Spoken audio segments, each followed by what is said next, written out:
శ్రీమన్నారాయణ. రోజుకో పాశురంలో ఈరోజు 21వ పాశురం నేర్చుకోబోతున్నాము.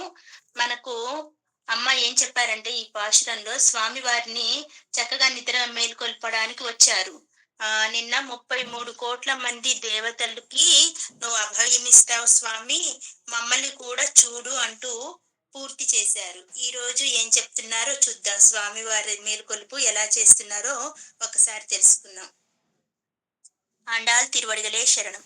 ஏத்த களங்கள் எதிரி பொங்கி மீதளிப்பா, மாத்தாதே பால் சொரியும் வள்ளல் பெரும் பசுக்கள், ஆத்த படைத்தான் மகனே அறிவுராய், ஊத்தமுடையாய் பெரியாய், உலகனில் தோத்தமாய் நின்ற சுடரே துயிலெழாய், மாத்தார் உனக்கு ஒளி தொலைந்து உன் வாசரக்கண், ஆத்தாது வந்து உன் அடிபணியுமா போலே, போத்தியாம் வந்தோம் புகழந்தேலோ రెంబావాయ్.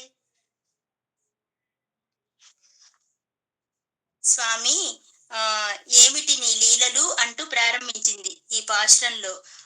అపరిమితమైన కరుణ అపరిమితమైన కరుణ కలిగిన భగవంతుడు మా కోసం వస్తాడు అనుకుంటే మీరు దేవతల కోసమే వస్తున్నారులాగుంది అని చెప్పి అమ్మని స్వామి వారిని అడుగుతున్నారు. అపరిమితమైన కరుణ కలిగిన భగవంతుడివి మా కోసం అర్చామూర్తి రూపంలో కిందకొచ్చావు కదా, అలాంటి స్వామి నీ యొక్క కళ్యాణ గుణాలు అనే ధారలని మా మీద కురిపించు. ఆ ధారలు ఎలా ఉండాలంట? అసలు ధార అంటే ఏంటి? నిండిన పొదుగు కలిగిన గోవుల యొక్క సంపదంట.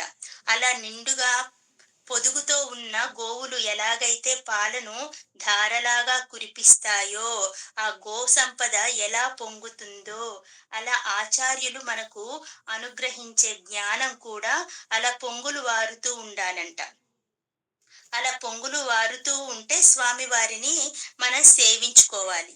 అలాంటి కోరిక కలిగిన మనలో మనకు దేవుడు అనుగ్రహం కావాలి అని కోరిక కలిగినప్పుడు వెంటనే మనం గురువుల్ని ఆశ్రయించాలి. అలా గురువుని ఆశ్రయించడం వల్ల మనకు గురువులు ఏమిస్తారు? షడ్గుణ ఐశ్వర్యములు కలిగిన మనకు భగవంతుడికి ఉండవలసిన 6 లక్షణాల గురించి చాలా సార్లే చెప్పుకున్నాం. ఇప్పటికీ ఆ 6 ఐశ్వర్యాలు కలిగిన భగవంతుడికి ఎలా చేరువవ్వాలో మనకు ఈ ఆచార్యులు ఒక దారి చూపిస్తారంట. అలాంటి తేజోస్వరూపమై అర్చామూర్తి రూపంలో కిందికి వచ్చిన స్వామిని నేటి పాసురంలో గోపికలు చక్కగా పాడుతున్నారు. వారి గురించి పాడుతున్నారు. ఒక్కసారి పదాలకున్న అర్థం తెలుసుకొని ఆ తర్వాత భావం తెలుసు.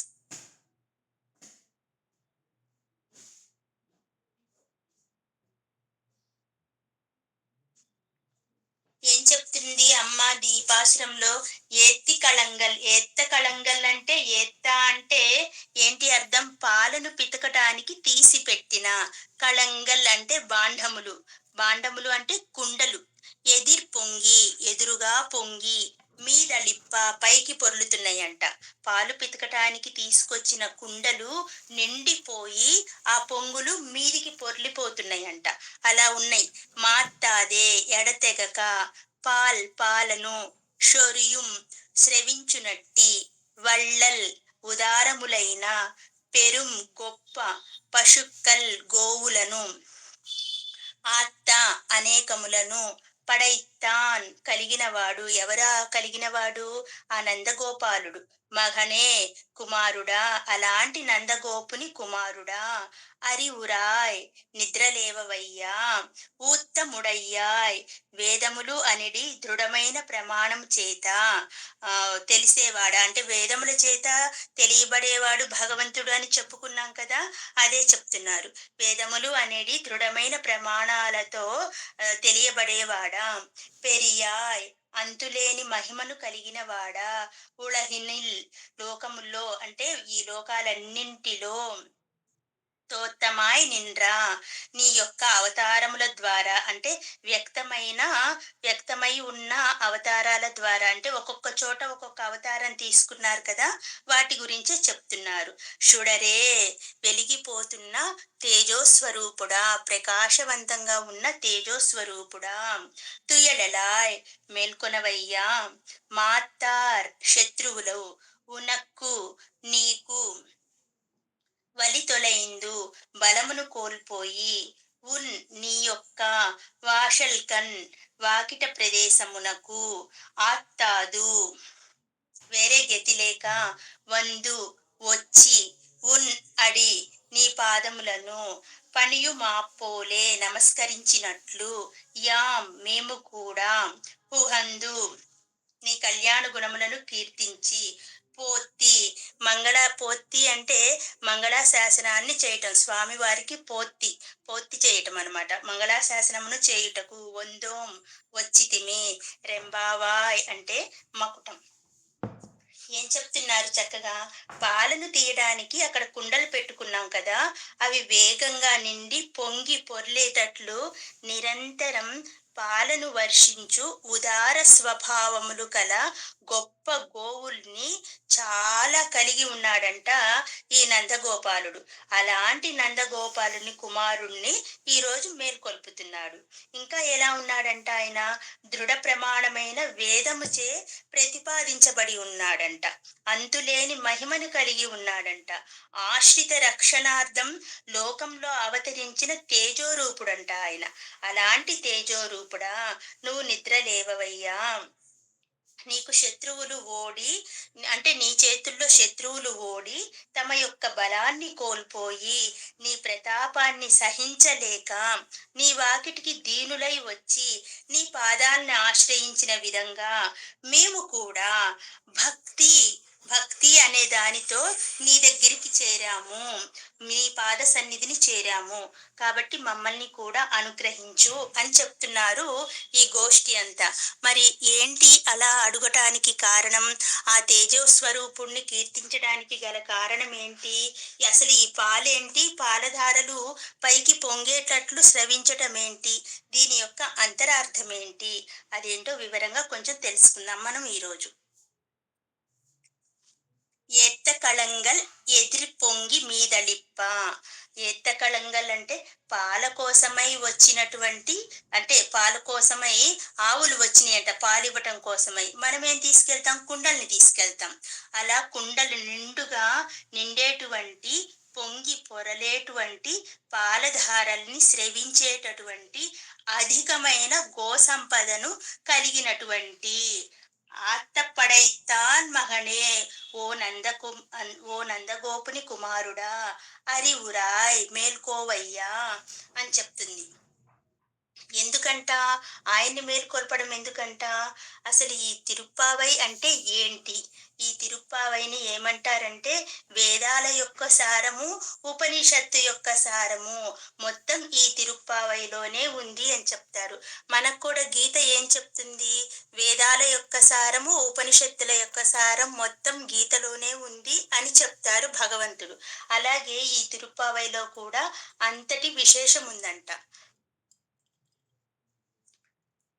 గోవులు పాలు ఏమిటి, అసలు పాలధారలు అధికంగా స్రవించడం అంటే ఏమిటి, ఈ గోవులేమిటి, ఆ నందగోపుని కుమారుడు నిద్ర లేపడం ఏమిటి, మనకేమీ అర్థం కావటం లేదు కదా.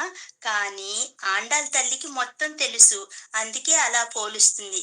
నందగోపుడు అంటే ఎవరు, మొదటి పాసురంలోనే 16వ పాసురంలోనే చెప్పింది అమ్మ, ఆచార్యుల దగ్గరికి తీసుకుని వెళ్ళింది అక్కడ మనల్ని, నందగోపుడిని ఆచార్యుడిగా చేసుకుంది.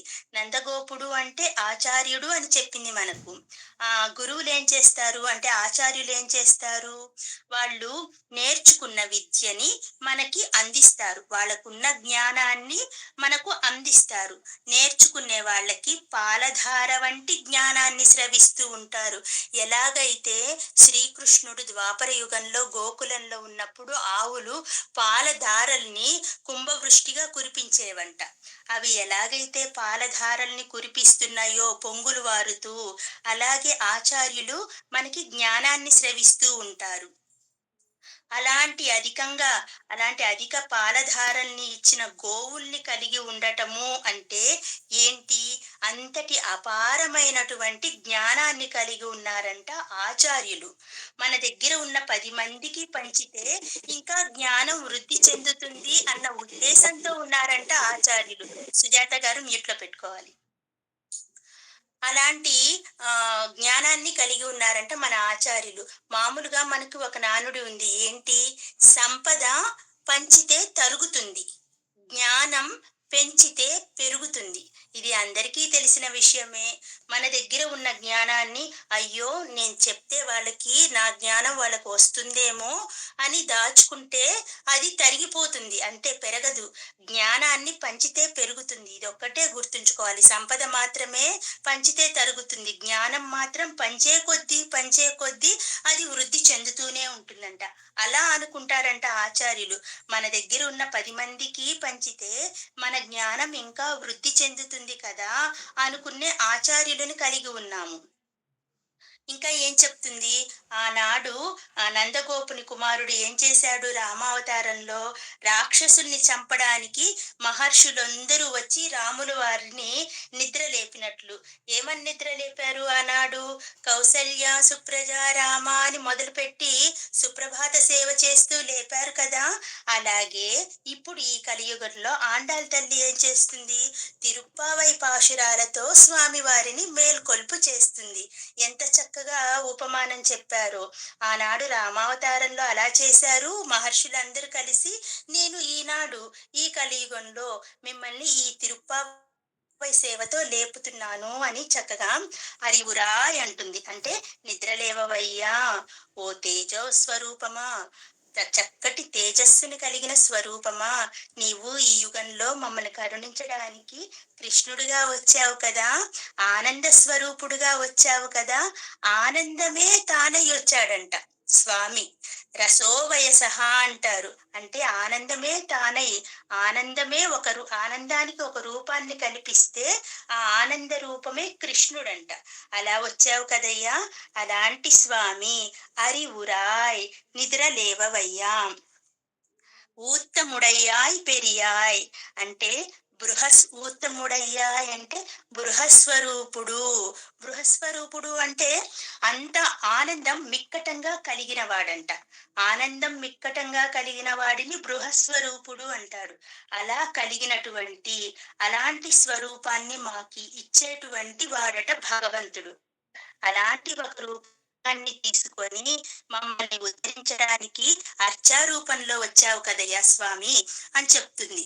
ఇంకా ఉలహినిల్ తోత్తమాయ్ నింద్ర షుడిరే తుయిలెలాయ్, ఈ లోకాలన్నిటినీ ఉలగనిల్ అంటే ఈ లోకాలన్నిటినీ ఉద్ధరించటానికి ఒక షుడరే అంటే ప్రకాశ రూపంతో, ఒక ప్రకాశ స్వరూపంతో ఆవిర్భవించి ఆ శ్రీకృష్ణ రూపంలో అందరినీ తరింపజేయడానికి వచ్చిన మా స్వామి అని చెప్తుంది. మాత్తారునక్కు ఒలి తొలైందు ఉన్ వాషరక్కన్ అంటే ఎలాగైతే శత్రువులు నీ బాణాల తాకిడికి తట్టుకోలేక నీ పాదాక్రాంతులు అవుతున్నారో, అంటే వాళ్ళంట శత్రువులు ఈయన బాణాల తాకిడికి తట్టుకోలేక పాదాక్రాంతులు అవుతున్నారంట. ఉదాహరణగా ఎవరు చెప్పుకోవచ్చు? రావణాసురుడు చెప్పుకోవచ్చు. ఇంకా హిరణ్యాక్షుడు, హిరణ్య కశ్యపుడు, వీళ్ళందరూ ఈయన శరీర దారుఢ్యానికి తాళలేక వచ్చి ఈయనకి పాదాక్రాంతులయ్యారు. స్వామివారి ఎడబాటు తట్టుకోలేక, మేము తట్టుకోలేమయ్యా, కనీసం అసుర జన్మలు ఎత్తి తక్కువ కాలంలోనే నిన్ను చేరుకుంటాము అని స్వామివారితో యుద్ధం చేసి చేరుకున్నారు హిరణ్యాక్షులు, హిరణ్యకశిపులు. స్వామి దెబ్బలు తాళలేక, స్వామి నీవే శరణు అంటూ శత్రువులందరూ వచ్చి నీ పాదాక్రాంతులయ్యారు. వాళ్ళు ఎలా ఉన్నారంట? అసుర ప్రవృత్తితో ఉన్నారు. మేము అసుర ప్రవృత్తితో లేకపోయినా కానీ నీ యొక్క బాణాల తాకిడికి తట్టుకోలేకపోతున్నాము అంటున్నారు. మరి మనకి బాణాల తాకిడి ఏంటి? శత్రువుల మీదకైతే బాణాలు వేస్తారు. మనకి తగిలే బాణాలు ఏంటి అంటే అవి ఎలాంటి బాణాలు? స్వామి యొక్క కళ్యాణ గుణాలు అనే భావాలు. స్వామి యొక్క కళ్యాణ గుణాలు అనే హ్మ్, భావన కలిగిన బాణాలను వేస్తున్నారంట.